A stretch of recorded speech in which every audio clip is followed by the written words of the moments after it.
Okay, so I feel like we're going to start with a hot take that might be a little controversial just for you. Raka is the best character in this movie.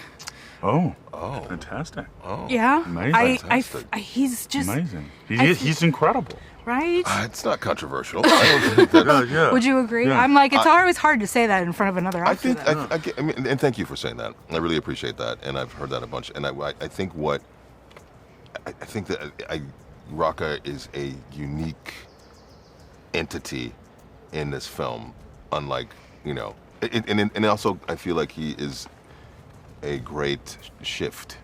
Like the movie sort of moves in, I think, maybe 3-4 acts. And I think when I show up, we need what's happening with Raka and Noah, their storyline. I think the audience needs that. And so I think that makes people feel really good because it comes in like just a great time. But and I also think that by the time we get to Proximus's world, we've lived with Noah and Raka, and we bring that to that world too. So like I feel like the audience then sort of becomes a part of the travelers. You know what I mean? Because they're on this journey at this point, and they've experienced all what Noah and Raka have gone through with the masks, and by the time they get to the kingdom, that is still with us all. You know what I mean? So I think he's a feel-good kind of guy. Like he gives free hugs. So we know who she would follow. Yeah. Yeah, I guess so. Yeah. Well, I think Choose peace. You're a peaceful, loving person. I'm You're not a realist, is what you are. Yes, exactly. You're like, no, let's get lost in the poetry and let's all dance together in this imaginary thing.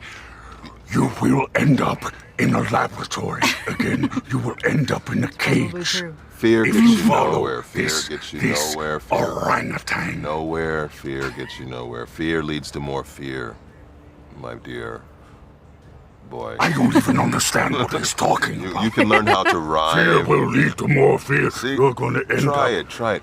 Well, In have through fun your nose, out having your liver pulled out and experimented Oh, you're on. so traumatized. That's just unfortunate. Yeah, I think I figured out how to say it best after I talked to Wes, in that Raka is what we wish we were. Proximus is what we actually are. He's learnt everything that he knows from human history. When you read from the beginning of time for Homo sapiens, all we have done is kill all the flora and fauna, each other, over little ideals, over interpretation of written works and oral history. We can't ever seem to just sit down and talk and find common ground and live peacefully. We never have been able to. And so here you have these completely different interpretations of the same words. And it's really very, very resonant with what's happening in the world from the beginning of time. We can't seem to just agree or just listen to each other. We've never been able to. Will we ever be able to?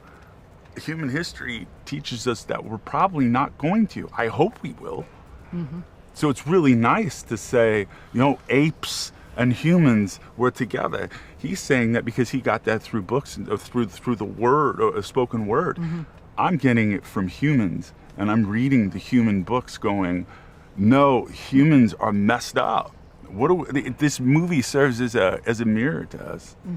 Well, now that humans are no longer that we know, like the dominant species, they're not necessarily the threat. I think Raka definitely believes that we can bring them up. We can. They don't have to be the same as they were. I feel like maybe they've learned their lesson. They've fallen down, and maybe we should ignore millions of years. No, not ignore it, but we'll give them power again. Let's see what happens. No. Let's see what happens. Here, go ahead. No, take the ball, run with it for a while. That's not what I'm saying. I think that now that we're more on an equal playing field, and we have the opportunity to change the way that things are done. Right. And we have an opportunity to know what it's like to be experimented on. It's Okay, great. you're just so stuck in it. lab. I feel for you, my boy.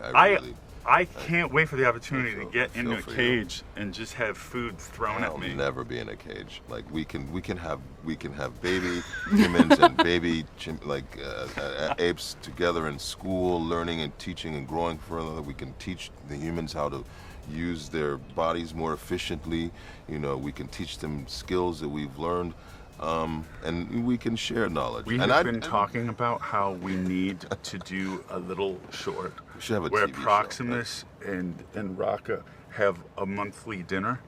Yeah. And they debate debate. because it's really. I'd watch it. Yeah, That sounds great. They just debate about world health.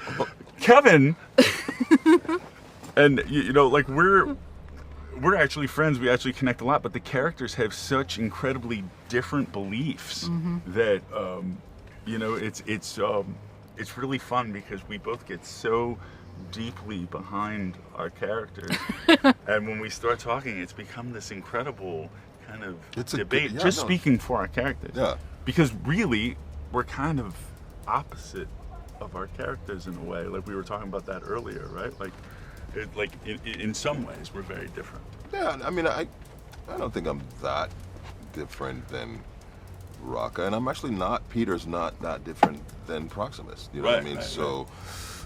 But that's the whole point. There's a little bit of all of that, and there's room for all it. of us. Yeah, and there's room for it for me. You know, like, and that's how by asking the tough questions, and you know, like, I love the idea of diametrically opposed philosophies able to engage in a healthy, productive debate. For, like, you know, and asking the tough questions. I mean, that's what we need. That's what this world. That's what this world is, the kingdom of the planet of the apes needs. That's what our world as we live in needs. And but then also on top of all of this deep philosophical stuff, you also can just go and sit in the theater and have popcorn and just enjoy the splendor of this beautiful spectacle. This world, You don't have to look beneath the surface of it.